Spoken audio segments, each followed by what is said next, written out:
We started the conversation last time about kavod. We're up to page Tzadik Vav, the last paragraph.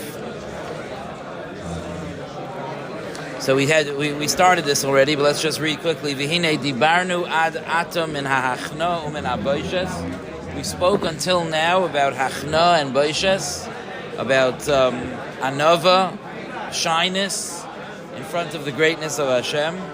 Unidaber atom inyan hakavod. Now we're going to talk about kavod.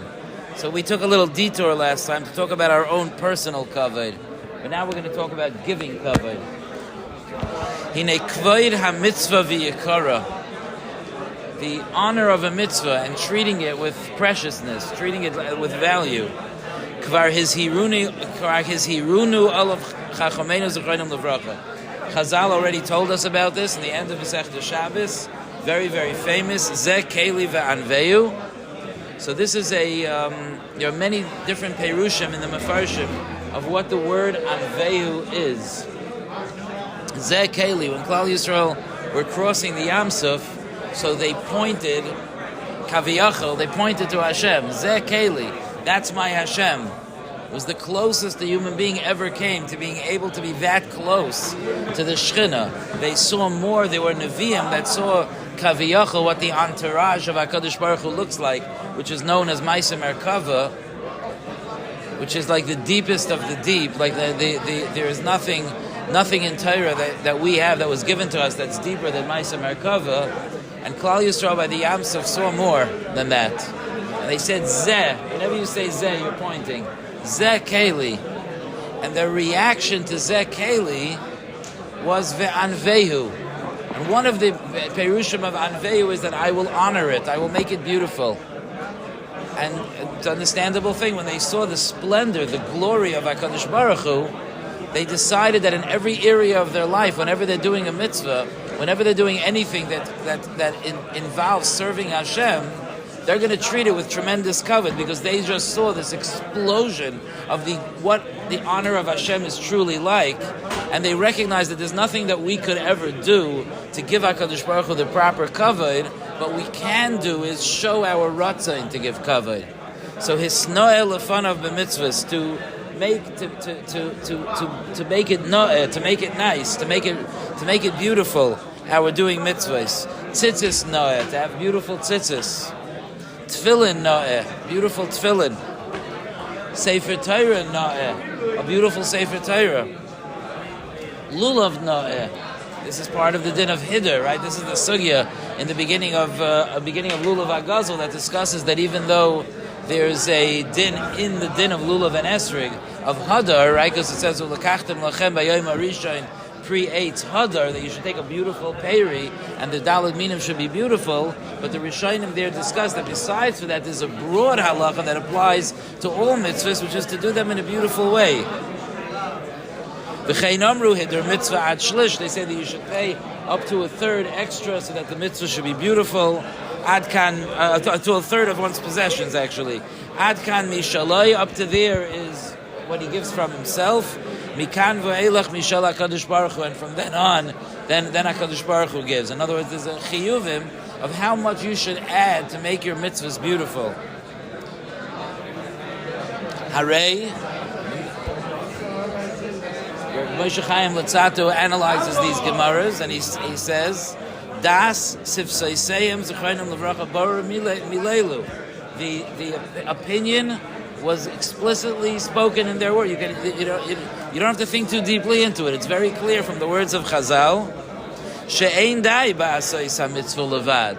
It's not enough that I just did the mitzvah, that I check that box. Ela shetzarich lechabda ulahadra. I must make the mitzvah, I must honor the mitzvah and make it beautiful. Ulahoitzi mimisha lahakel al atzma yoymar. And this is to the exclude. This is amazing. You know, the Mesilas Yesharim understands that when people want to get out of things, they sometimes come up with very frum or philosophical cheshbonos. So they're like, honor is nothing. Hashem doesn't care about honors. I don't have to honor my mitzvahs. From cheshbon, right? What's kavod? Kavod is nothing. HaKadosh Baruch Hu is the biggest tzaddik of all. Of course he doesn't care about kavod. When it's completely not the point. So he says, Yoimar, he'll say, Eina kavod ela lebnei adam, hamispatim b'havolim eila. Kavod is only for foolish people. Hashem doesn't care about kavod, because he's above all these things. He's removed from all of it. If the mitzvah was done properly, says the Ramchal, and I'll explain more in a moment, but let's just hear the words of the holy words of the Ramchal. Says the Ramchal, it's not about that HaKadosh Baruch Hu needs our kavod. It's about our need to give kavod. When you give kavod to a Talmid Chacham, you're giving it because you feel like you're going to bruise his ego if you don't give him kavod, or because you want to be enveloped in the honor of his Torah. It's not about, we don't live in our Yiddishkeit, we don't live in a world, when you're in the world out there, you're giving honor because the person desperately needs the honor. We give honor to Torah because we desperately want to honor it. The Torah doesn't need us, but we need the Torah, we want to show honor. So he says, Amnam ha'emesu, the truth is, Sheha'adayin Baruch Hu Nikra Keil HaKavod. Hashem is called the God of honor. V'anu chayavim lechabdayim, we're obligated to honor him. Afal pi she'enei tzarech lechvaydeinu, even though he doesn't need our honor. V'loi kvaydeinu chashuv v'safon lefanav. Our honor is not chashuv to him. He has bigger fish to fry. He doesn't need our honor. But we need to give the honor. Someone who's memayit in this area where he could have done more, that's a chisaron. There's something missing there. The Navi says, this is also brought in that Gemara in Lulav HaGazel, would you bring a blind carbon to the Mizbeach? Ein ra hakriveu no lefechosecha hayirtzecha hayisef anecha. Will you if you bring a crippled animal to the Mizbeach, does HaKadosh Baruch Hu want that? And the point here is that there's and we'll talk more about it, but just to give the idea is that HaKadosh Baruch Hu created this concept of kavod that we discussed last time, that kavod is an external expression of an internal chashivas. And if we value something, the way that we recognize that value is by giving it kavod. That's what kavod was created for.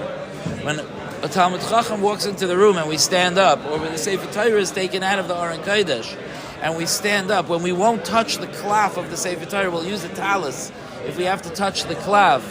If we make sure that we don't keep Sifrei Torah in a place that could be dirty or smelly, all of these things, when we act a certain way in a Beis HaKnesses, all of these things is that we feel honored to be able to honor. Like, it's not only the king who's crowned gets honored, but the one who has the zchus to place the crown on the king's head is also honored. And that's our kavod. And the emes is that for B'nai Torah, for us, it's an unbelievable opportunity to be able to have a certain type of draw, a certain type of connection to our avodas Hashem by giving proper honor to mitzvahs. I'll give you one or two examples where it's almost more enjoyable than it is a burden, and it could really, really add to our connection to the mitzvahs as a real thing. One of them is Shabbos. Shabbos, one of the dinim of Shabbos is kavod Shabbos, right? One of the reasons we spoke about it recently in Shir before Purim, one of the reasons not to eat big meals on Erev Shabbos is mishum kavod Shabbos, to honor Shabbos. Now, honoring Shabbos, Mitzvah Hashem, when you get married and you have your own home, so honoring Shabbos is something that you still, even a young couple has to still make it a point of, but there are things that are ingrained in us that we do to honor Shabbos. We put on Shabbos begadim, we put on Shabbos clothing, and don't be mevater on that, by the way. It became cool to not wear such Shabbos-dik clothing. Don't be mevater on that. We're not wearing Shabbos clothing because we want to honor ourselves. We're wearing Shabbos clothing because it's an opportunity to honor Hashem. How many opportunities do we have like that? When I don't wear on Shabbos the same begadim I wear during the week, it's my opportunity to honor Hashem. It's not being a balgaiva. and it's not being shallow. That's like this Yetzer Hara, like, oh no, it's shallow. I don't care about clothing, so I'm just going to wear, sweatpants and a t-shirt, because I'm an Anav. I don't care about clothing. My friend, it had nothing to do with you to begin with. It wasn't about you. It wasn't about you. It was about serving HaKadosh Baruch Hu. Your ability to lift yourself up to serve Hashem. That's first of all. And second of all, when you're not married, there it's much, much more difficult, because when you're married, there are certain things that mark Shabbos in your house. There are Neiros Shabbos, there's Shabbos tablecloth, the Shabbos table. The Shabbos table is like a focal point of your family that it's Shabbos day. If someone Shabbos afternoon, imagine that some very efficient housewife would finish the meal Shabbos afternoon and be, okay, we're not going to be home for Shalosh Shudas, I'm just folding up the Shabbos tablecloth now. You come in, you wake up from your nap, the table looks like it's weekday. No, it takes away a little. No, it doesn't. Feels a little less Shabbos-dik. It takes away. But when you're a yeshiva bacher in a dormitory, so then how do you feel Shabbos? When you come back to the dorm at night, on Friday night, what's different in the dorm room that you're in? Because it's Shabbos. Something to think of. So you have your big day Shabbos, but what's different? It's something to think about, especially for you guys. You have apartments. It really is something, and some guys do it. There's guys who do it. There are guys here who do it, who have a Shabbos tablecloth to put on their Shabbos on their table, even in the dorm. When I was in yeshiva in Eretz Yisrael, I had a little tiny table behind my desk. I went to Meir Sharem. I bought a little square of white cloth. Every year of Shabbos, I put it on. I put it on a Shabbos tablecloth. Why not?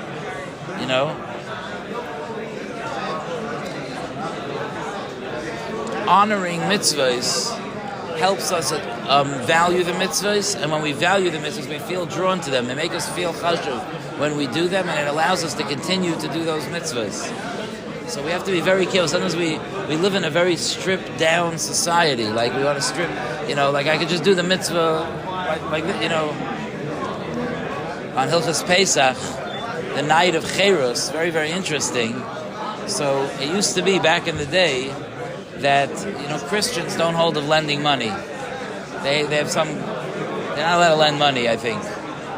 So the money lenders back in the day in Europe were all Jews. The Jews were the money lenders. Now if you were a money lender, it didn't make us very popular, by the way. But if you were the money lender, so if some non-Jew would come over to you and ask you for $10,000, so what kind of collateral do you get? So you would ask him for collateral, and he would bring you a beautiful silver candelabra, let's say. You would keep that in your house. It says in Shulchan Aruch at Hilchos Pesach that the night of the Seder, you should take out all of the silver and gold kalim that you have as collateral. Don't use them. You can't use them. They're not yours, and they're also not kosher. But put them out on the table. Honor the Seder table. Cheros. Honor the Seder table with these kalim. Just make it gorgeous. So, okay, maybe it's getting a little out of control that today every housewife feels like she has to take a picture of her set table before Yantiv and send it around to the whole world. You know about that, right? You have to do that, and that, we have to, the money spent and the competition of the different Yantiv tables. It's going to be hard this year. Because Erev Pesach is Chal B'Shabbos, so you can't really do your Pesach. Maybe you could get a guy to do it. I mean, Instagram is very, very important, It could be you could get a guy to do it. By the way, in that halacha, just a very interesting thing, there is an oimik. Anytime you see a halacha in Shulchan Aruch, there's a depth to it. So the Pasha reading of that halacha, we're getting close to Pesach, so I'll speak it out. The Pasha meaning of that halacha is make your Seder table gorgeous. Covered. Zekeli van veyu. It's a time of cherus, of freedom, and show your freedom. Make it beautiful. But there's something deeper going on. When Klal Yisrael left Mitzrayim, Moshe Rabbeinu told them to borrow kalim from the Goyim. V'sha'alo isha mishechenta u'migoras beisa klei chesef u'klei zav. And they took from the Mitzrayim gold and silver kalim. I believe that halacha in Shulchan Aruch that says that you should take the gold and silver kelim that you're holding for the Goyim, and you should put it on your Seder table, is a Zeicher L'Yetzias Mitzrayim that they borrowed from the Mitzrayim, the gold and silver kelim. It's not a small thing. I don't have in my house any gold or silver kelim that belong to Goyim. The only thing I have that belongs to a guy is my coffee machine, because I didn't want to have to toivel it, so I sold it to a guy. But I'm not putting that on my Seder table. But that's an interesting minhag and with an interesting taich. But in any event, try to think about this. Try to think about where you could add honor, not in the Kiyam HaMitzvah itself, but to add honor to mitzvahs. You know, Eli, I'm reminded of when you started wearing a talis. I'm not saying that everyone should, it was your family minhag to wear a talis that you were returning to, but in a way that was an act, talis noah. That was an act of honor for your davening, and I'm sure, you can tell me if I'm making a mistake, but I'm sure it added something to your davening. It added a certain sense of dignity and something special, because you did something mechubad for davening. The idea of wearing special begadim for davening, you know, it's not so practical for us, but there's such a concept of wearing special begadim. You know, Hasidim wear a gartel for davening. It's a special beged for tefillah. It adds a certain honor. Okay, that's not our minhag, but it doesn't mean that we can't think about ways of honoring. You know one way that people honor? A siddur. You know, I spoke in Shir a few days ago about how important it is to be in love with your Gemara. I always consider it as a sign that we have work to do when a few weeks into this man, guys don't know where their Gemara is anymore. So it means you didn't fall in love with your Gemara. Eli didn't lose his Kala. When you care about something, you don't lose it, you know? You know? Yeah. Okay, we'll discuss that. But when you have a Gemara that you're close to, you don't lose it. But in another perspective, there was when I was in Eretz Yisrael in yeshiva, there was the director of the yeshiva used to daven with us every morning, and I noticed he's not alive anymore. But I noticed that every few weeks he had a different siddur, and I once asked him about it, like a new siddur again. And he told me that it keeps his davening fresh. It's not the most expensive thing in the world. When he feels like his davening could use a chizuk, he goes to his farm store and he buys a new siddur. He told me he has at home an endless amount of different siddurim. But it's geschmack to crack open a new siddur with a new pirush, a new type, a new thing. It's geschmack, you know, there's something. But it's also a kavod. It's mine. It's new. I take care of it.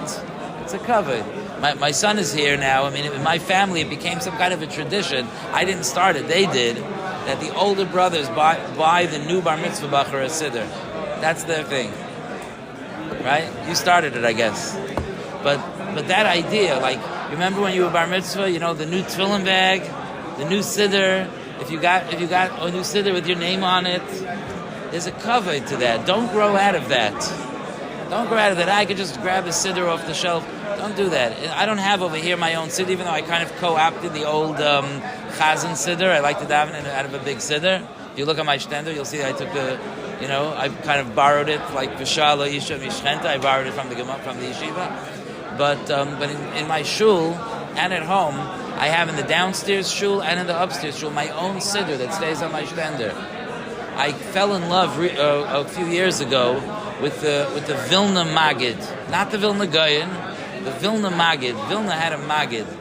And I heard a Dvar Torah from the Vilna Magid, and I was just so drawn that when I was in a farm store a few months later, I saw there was a siddur that he wrote. I bought it. That's what sits on my shtender now in shul. It's geschmack. It's my siddur. And it's special. And it has my perushim on it. And it makes me feel connected to tefillah. That's Zeh Keli Vanveyu, to make your tefillah beautiful. You can think about any of the mitzvahs that you do. You know, you say Shema at night before you go to sleep. Okay, that's a nisayon in itself to do that properly. But I can't say that I'm perfect with it. But a few years ago when I was in Eretz Yisrael for yeshiva, I stopped off in his farm, so I bought a beautiful Kriya Shema L'Amita. It just makes me feel a little more like doing it. It's leather, whatever, I take it out. It's geschmack, to do that. There are people who spend money, and I've done this in the past as well, they spend money on the notebook they write notes and share in. It makes a difference. You treat Seder differently when you buy a beautiful pen to write the Great Torah. I have a friend, I do Mechiras Chametz every year. I have a friend, he is very impatient with me that I use any pen. I'm going to do Mechiras Chametz like any pen. And he tried for many years, every year of Pesach, he bought me a cross pen. He wanted me to do Mechiras Chametz with a beautiful pen. There's something to it. You're doing a mitzvah. You're giving a person a pen for a kinyan. You do it for a kinyan. You're doing a mitzvah. Do it with kavod. And that's Be'ezer Hashem will continue, we're pulling this apart a little bit, but take a few minutes today and think about where you can inject a little kavod into your Avodas Hashem.